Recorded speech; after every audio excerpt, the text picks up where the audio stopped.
Hola, en esta nueva presentación de Historia del Arte y la Cultura, vamos a desarrollar un nuevo tema que fue el Imperio Bizantino.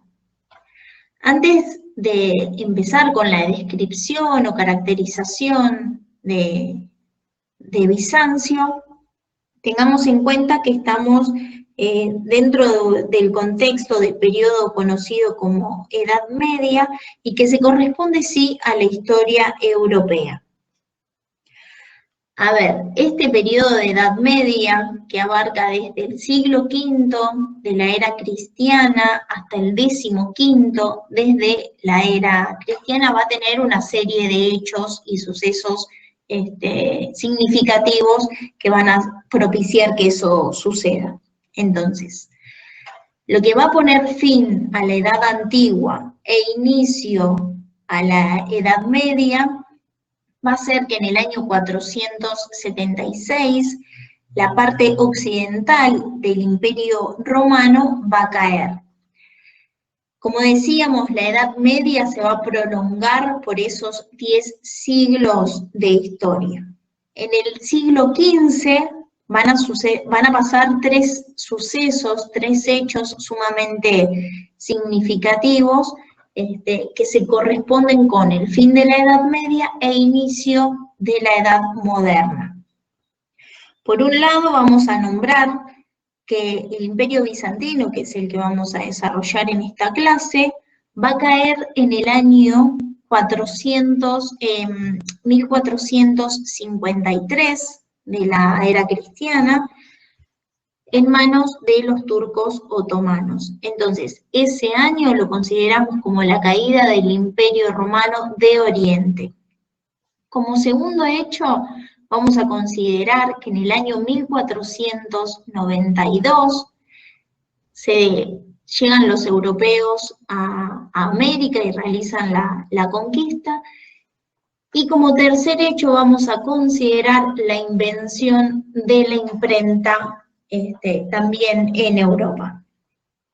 Entonces, si bien es cierto que alrededor del año 500 el mundo antiguo había sido sacudido por oleadas de nómadas en las estepas de Asia que se extendieron por todos los centros civilizados, eso no significó que los logros que se habían obtenido del periodo clásico se hubieran perdido, sino que cada una de las culturas tuvo que buscar la manera de defenderse por sí sola y buscar de hacer sus propios recursos.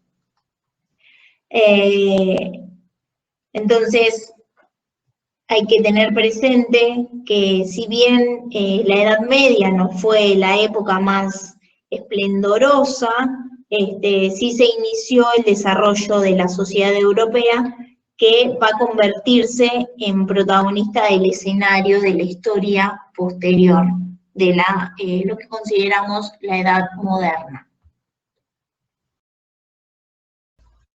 Ahora sí, ya nos podemos introducir en lo que fue el Imperio Bizantino, pero antes vamos a tener en cuenta un dato de la antigüedad, que es que en el año 330, la capital del imperio, que era Roma, es trasladada hacia la capital de Bizancio.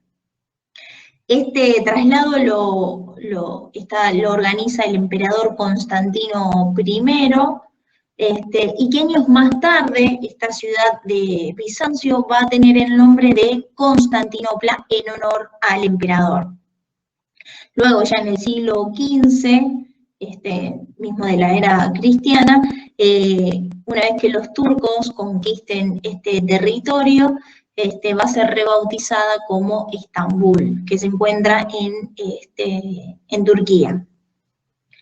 En cuanto a lo que es la ubicación geográfica, el imperio abarcó y comprendió todo lo que era Asia Menor, pero también Siria y Egipto formaron parte de esta región.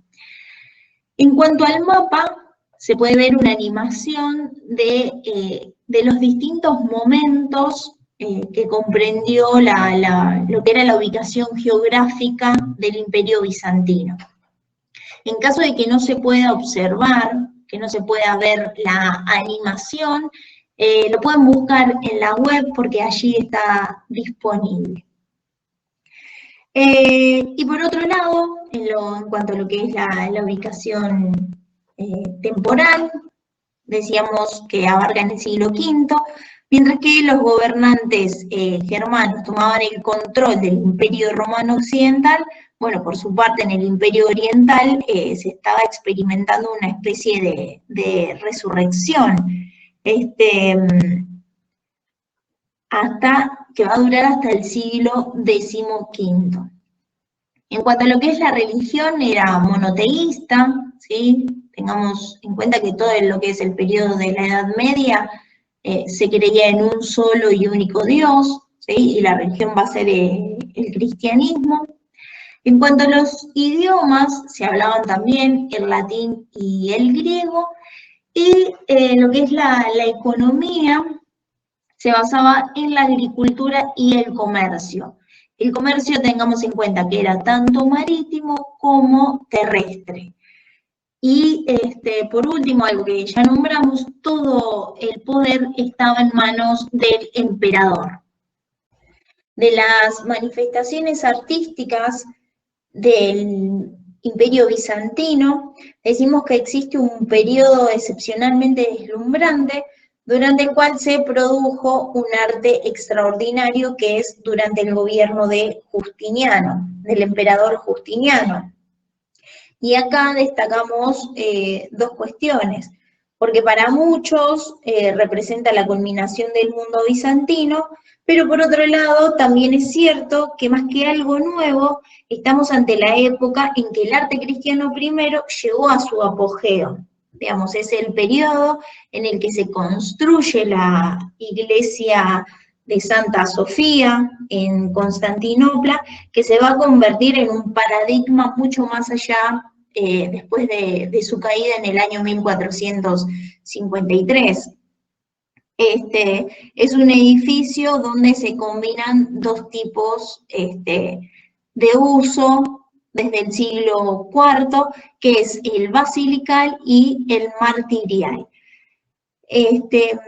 Digamos, y después de esta construcción, nunca más se va a realizar una obra de esta magnitud. Y en cuanto al orden de las formas figurativas, como la pintura, el mosaico, la escultura, el marfil, orfebrería, ilustración de libros, existe también una continuidad con el pasado inmediato que la invasión musulmana no pudo irrumpir, por ejemplo. En cuanto a la escultura, exenta va a desaparecer casi por completo, solo la vamos a encontrar en algunos relieves de pequeño tamaño, o lo mismo la pintura va a estar adosada a la arquitectura. La arquitectura bizantina va a tener un desarrollo importante, como vimos en el capítulo del Imperio Romano, pero tengamos en cuenta que en esta presentación vamos a detenernos puntualmente en las construcciones basilicales. A ver, los emperadores, y especialmente el ya nombrado Justiniano, utilizaron la arquitectura como un instrumento político para impresionar a los pueblos, tanto del interior como del exterior del imperio. Entonces, estamos hablando de un tipo de arquitectura imperial, normalmente costosa, ya que el emperador era la figura encargada de financiar esos programas, de financiar esos proyectos constructivos, muchas veces tan ambiciosos. También hay que tener en cuenta otra cuestión. Hasta la llegada de Justiniano al poder, las construcciones religiosas, tanto en Oriente como en Occidente, se habían basado en la basílica romana paleocristiana. Sin embargo, esa situación va a cambiar en el siglo VI. Entonces, por un lado, Occidente va a continuar adepto a la basílica, pero la arquitectura justiniana va a romper con esa tradición.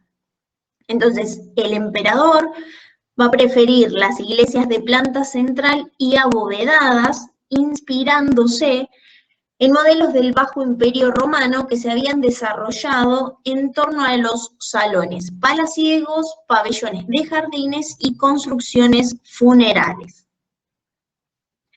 Además, desde el punto de vista del simbolismo cristiano, las cúpulas que gravitan sobre espacios centralizados llevan a la percepción del fiel a que el cielo y la divinidad han acampado junto al hombre. Entonces, con Justiniano, la planta central, cupulada, con bóvedas de ladrillo, se va a convertir en una norma para las construcciones del resto de los edificios religiosos, independientemente de cuál fuera su función litúrgica. Por otro lado, la influencia de la liturgia también fue determinante para esta elección.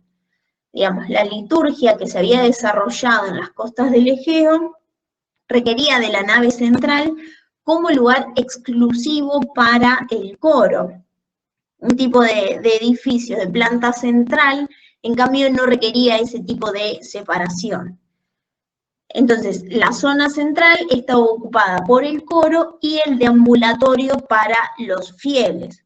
De este modo se facilitaba enormemente el desarrollo de esta liturgia oriental que se manifiesta distinta a la que se realizaba en Roma y en parte del occidente europeo. Entonces, este tipo de construcciones se van a realizar para que los fieles puedan ingresar a las basílicas, a las iglesias, y no como en el periodo antiguo, donde no podían ingresar. Por lo dicho hasta acá, podemos entonces caracterizar a la arquitectura bizantina, que va a ser principalmente abovedada, va a haber un empleo sistemático de la cúpula. Ya habíamos visto que los romanos habían empezado a implementar la cúpula, pero acá va a haber un empleo sistemático. El exterior generalmente va a ser de tipo austero y pesado, en contraposición al interior, que va a ser ricamente decorado. En cuanto a los materiales, se va a utilizar la piedra y el ladrillo, y muchas veces las construcciones de ladrillos van a estar recubiertas de algún tipo de material como el mármol. Por otro lado, va a haber un predominio de la planta central y la decoración va a ser del tipo vegetal, anticlásico y sumamente lujosa. Esto lo vamos a ver más que nada en la pintura, que va a estar adosada a la arquitectura.